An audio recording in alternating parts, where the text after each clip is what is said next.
The story begins in a quiet workshop filled with miniature models, tiny houses, rooms, and even people frozen in place. These are the creations of Annie Graham, an artist who builds these intricate dioramas to reflect her life. But as the camera lingers on one of her models, the unsettling truth becomes clear. What seems like a dollhouse room is actually a real bedroom. Inside lies Annie's husband, Steve, preparing for the funeral of Annie's mother, Ellen. The Graham family, Annie, Steve, teenage son Peter, and 13-year-old daughter Charlie, are about to attend the funeral. Ellen has just passed away, and while Annie delivers her eulogy, her words reveal the disturbing truth.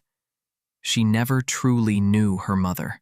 Ellen was secretive, controlling, and surrounded herself with people Annie never fully understood. Annie admits she always felt distant from her. Yet, in the pews, Annie notices something strange. The room is filled with unfamiliar faces, strangers who stare at her with unnerving smiles, as if they share a secret. This is no ordinary funeral. For Annie, grief is complicated. For Peter, it feels detached. But for Charlie, the youngest, it's strange and consuming. Charlie was unusually close to Ellen, and it quickly becomes clear she isn't like other children. She's quiet, withdrawn, and constantly clicks her tongue, a sharp, unsettling sound that echoes in silence. Charlie also creates her own disturbing art, sketches of grotesque faces and little sculptures made of random junk. That night, Steve tucks Charlie into bed, asking if she feels sad about her grandmother's death. Charlie replies in her flat, emotionless tone, "Grandma wanted me to be a boy." Then she asks who will take care of her now that Ellen is gone, because Ellen had always insisted Charlie was special. As the days pass, Annie begins to process her grief in her own way. She attends a grief support group and opens up about her family's disturbing history. Her father starved himself to death. Her brother hanged himself after accusing Ellen of trying to put people inside him. And now Ellen is gone too. Annie admits her family has always been haunted by mental illness, by secrets, by something she can't quite name. Meanwhile, Charlie's behavior grows stranger. She sees visions, strange lights flickering in the corners of her room. She draws odd figures in her sketchbook. One day, during class, she cuts the head off a dead bird outside the window and pockets it without a flinch. Something is pulling her toward darkness, and it's clear Ellen's influence lingers even after death. The Graham family seems unsettled but functional, until one night shifts their world forever. Peter, the quiet teenage son, is invited to a party by his friends. Annie urges him to take Charlie along, insisting it would be good for her to socialize. Peter, reluctant but obedient, agrees. He doesn't tell his sister what kind of party it really is. At the house, loud music and teenagers surround them. Peter slips away with his friends, while Charlie lingers awkwardly. In the kitchen, she eats a slice of cake, unaware that it contains nuts, which she is severely allergic to. Moments later, her throat begins to close. Panicked, she searches for her brother, gasping for air. Peter finds her, terrified, and races her into his car. He speeds through the dark country roads, trying to reach the hospital. Charlie claws at her throat, desperate for air, rolling down the window to breathe. And then, she leans out of the window, struggling, when Peter swerves to avoid a dead deer in the road. In that split second, Charlie's head collides with a telephone pole. Silence. Peter slams the brakes. His body trembles, but he doesn't dare turn his head. The sound is sickening, final. The world stands still. He sits frozen, gripping the steering wheel, breathing hard. Slowly, in disbelief, he drives home, without looking in the back seat. He parks the car in the driveway, walks into the house, and climbs into bed, his face pale and lifeless. The next morning, Annie heads outside. She approaches the car and lets out a blood-curdling scream that echoes through the neighborhood. Her cries are raw, animalistic, filled with unbearable grief. In the back seat lies Charlie's headless body. her blood soaking into the upholstery. The horror doesn't end there. Charlie's severed head rests by the side of the road, swarmed with ants, her eyes wide open, lifeless. The Graham family collapses under the weight of this tragedy. Annie becomes inconsolable, consumed by rage and despair. She lashes out at Peter, blaming him in silence, her eyes burning with resentment. Steve tries to hold the family together, but he too is drowning in sorrow. Charlie is gone, but her presence lingers. Strange shadows move in her room. Peter hears faint tongue clicks in the silence of the night, and Annie begins to sense something. The feeling that Charlie's death was not an accident, but part of something far darker. Grief has settled into something far darker inside the Graham household. What began with silence and broken dinners has grown into shouting, paranoia, and fear. The walls of the home feel like they are closing in. Annie cannot let go of Charlie. She spends nights in Charlie's room, clutching her daughter's sketchbook.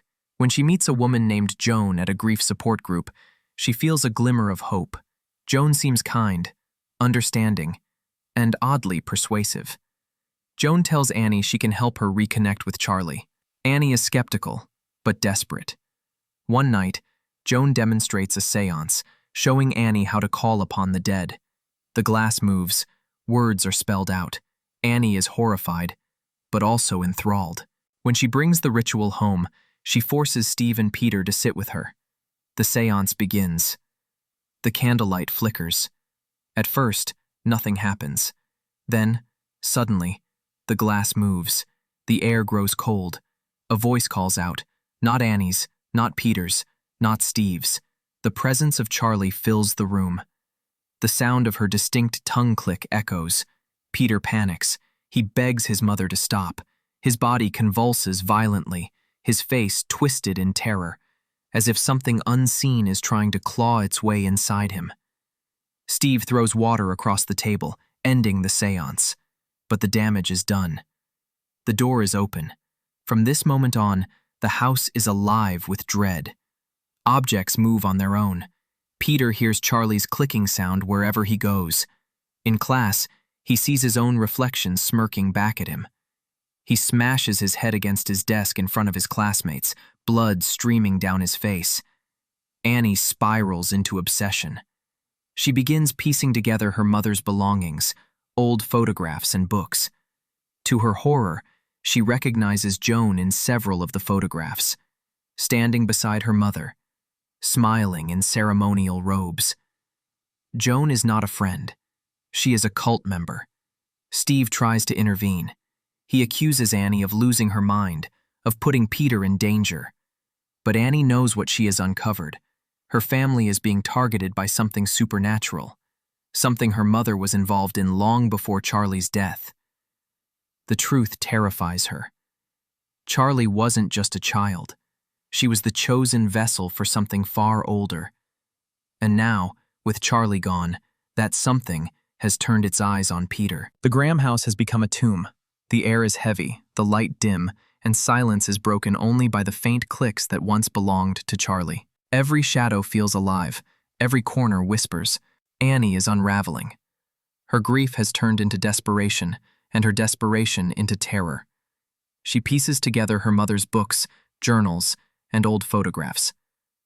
The symbols carved into the walls, the telephone pole, and the attic. It all points to something inhuman. A name repeats in the texts, King Paimon, one of the 8 kings of hell, worshipped for wealth and power. And suddenly, Annie understands. Ellen, her mother, hadn't just been secretive. She had been the leader of a cult. The cult's goal was clear: summon Paimon into a human body. But it wasn't supposed to be Annie. It wasn't supposed to be Steve. It was always supposed to be a child of her bloodline. At first, it was Charlie. Now, it is turned to Peter. Annie storms to Steve, clutching Charlie's sketchbook. She's trembling, begging him to believe her. She insists the book must be destroyed, that it's the source of their torment. She urges him to throw it into the fire. But Steve refuses. He sees only his wife's madness. He begs her to stop, to seek help. Annie breaks. In desperation, she throws the sketchbook into the fireplace herself. For a split second, nothing happens. Then, Steve ignites. His body bursts into flames, his screams filling the house as Annie collapses in horror. But instead of burning with grief, Annie's face changes. Her body stiffens. Her mouth gapes open in silence as something unseen slips inside her. She is no longer Annie.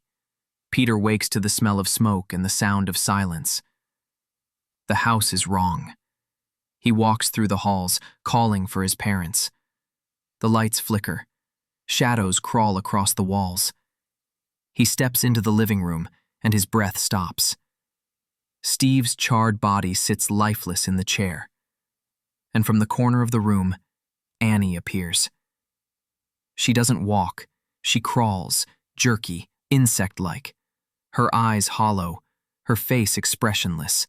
Peter runs, his footsteps pounding as Annie chases him, her movements unnaturally fast, her body clinging to walls and ceilings like a predator.